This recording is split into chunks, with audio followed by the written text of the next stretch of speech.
দর্শক শ্রোতা বন্ধুরা, লাইভে চলে এলাম সকাল সকাল।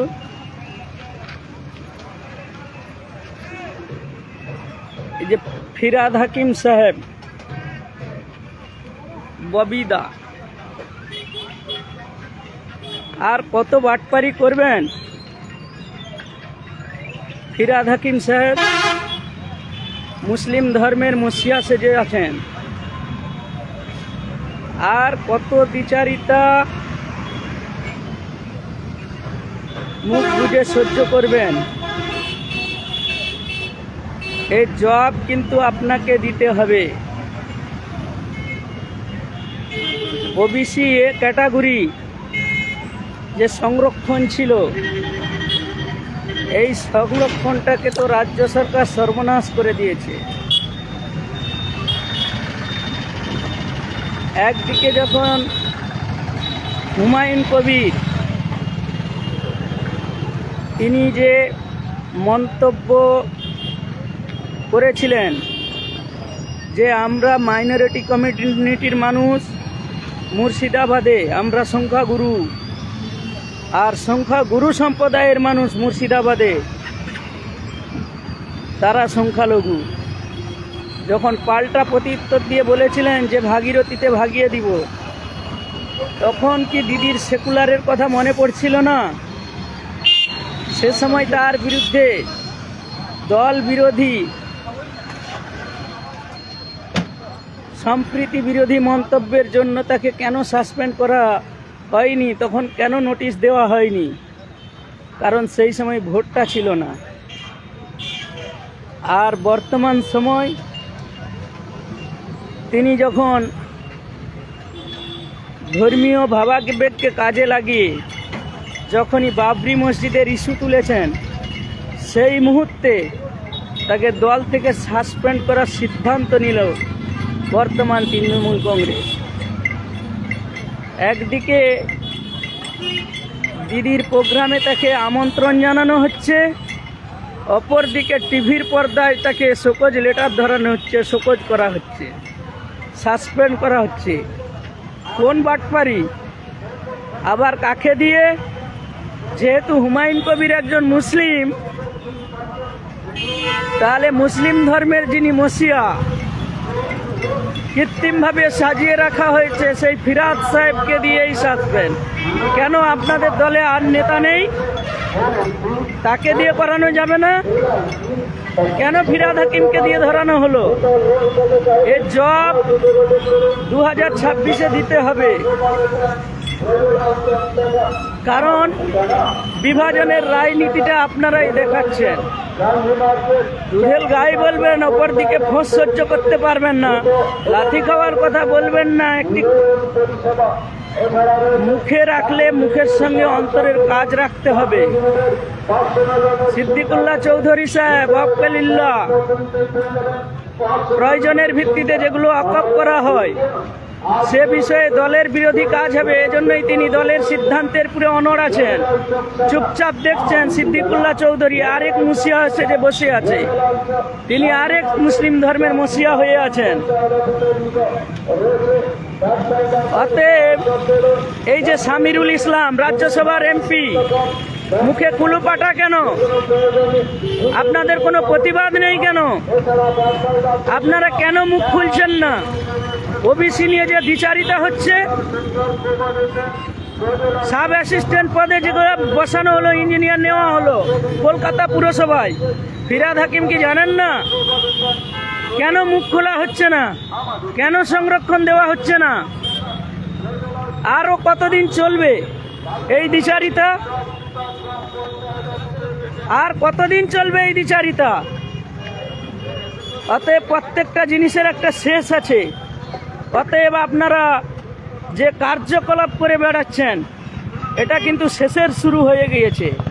খুবই সাবধান। একদিকে সাম্প্রদায়িক শক্তির বাড়াবাড়ি, অপরদিকে সম্প্রীতির নাম করে তাতে ঘি ঢালা, উস্কানি দেওয়া, এটা বর্তমান রাজ্যের সরকার করে চলেছেন। এবং ফিরাদ হাকিম সাহেব তিনি ওবিসি কেন কথা বলছেন না? রাজ্যসভার এমপি সামিরুল ইসলাম তিনি কি ডাটা জানেন না? আমাদের কাছে যদি ডাটা থাকে, কোথায় কজনকে জয়েন করানো হচ্ছে, কোথায় বাতিল করা হচ্ছে, আমাদের কাছে যদি ডাটা থাকে, আপনাদের কাছে কেন ডাটা থাকবে না? এবং সিদ্দিকুল্লাহ চৌধুরী তিনি ধর্মীয় সেন্টিমেন্টকে কাজে লাগিয়ে জমিয়তের মতো একটি বড় সংগঠনের পদে থেকে সেই দলকে কাজে লাগিয়ে তিনি বর্তমান রাজ্যের মন্ত্রী হয়ে বসে আছেন। তার মন্ত্রী আমলে খসড়া প্রকাশ করুন, তিনি মুসলিমদের জন্য কি কাজ করেছেন প্রকাশ করুন। ও সত্যি বলবেন না, কারণ দিদি রেগে যাবে। শিখুন হুমায়ুনের থেকে। মসজিদ তৈরি ভুল ঠিক এ প্রসঙ্গে যাচ্ছি না, কিন্তু প্রতিবাদরা হুমায়ুনের থেকে শিখুন। দিদির জন্য একটি বার্তা যে দ্বিতীয় হুমায়ুন আর তৈরি করবেন না। দ্বিতীয় হুমায়ুন তৈরি করবেন না। ভিতরে ভিতরে অনেক হুমায়ুন বসে আছে। অতএব সঠিক সময় সঠিক জায়গা পেলে তারা মুখ খুলে দিবেন। এটা সবে দৃষ্টান্ত মাত্র। অতএব ওবিসি নিয়ে যে দ্বিচারিতা চলছে এর নিষ্পত্তি করুন, না হলে অদূর ভবিষ্যতে খুব খারাপ হবে। বর্তমান রাজ্য সরকার সংখ্যালঘুদেরকে নিয়ে গ্রুপের তাস খেলবেন।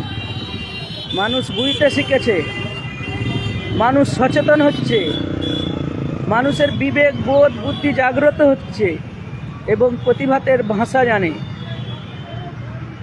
প্রতিবাদের গ্রাউন্ড পেলেই সঙ্গে সঙ্গে এর কিন্তু অ্যাকশন শুরু হয়ে যাবে।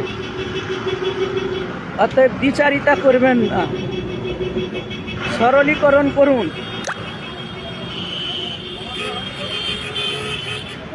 সরলীকরণ করুন। সংখ্যালঘুদের দায়িত্ব আপনাদের নেওয়া উচিত ছিল। আপনি যখন ক্ষমতায় এসেছিলেন, সাচার কমিটির রিপোর্ট, যে সংখ্যালঘু বঞ্চনার যে রিপোর্ট, সাচার কমিটির রিপোর্টকে আপনি পাথেয় করেছিলেন এবং সংখ্যালঘু বঞ্চনার কথা বলেছিলেন। আজকের দিনে আরেকটি সাচার কমিটি বসান, যে সাচার কমিটি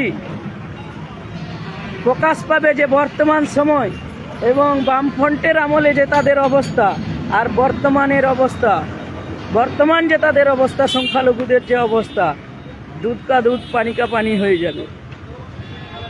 যেটাকে হাতিয়ার করে এসছিলেন, অকপকে হাতিয়ার করছিলেন উদ্ধার হবে, কই কথার সঙ্গে কাজের মিল নেই।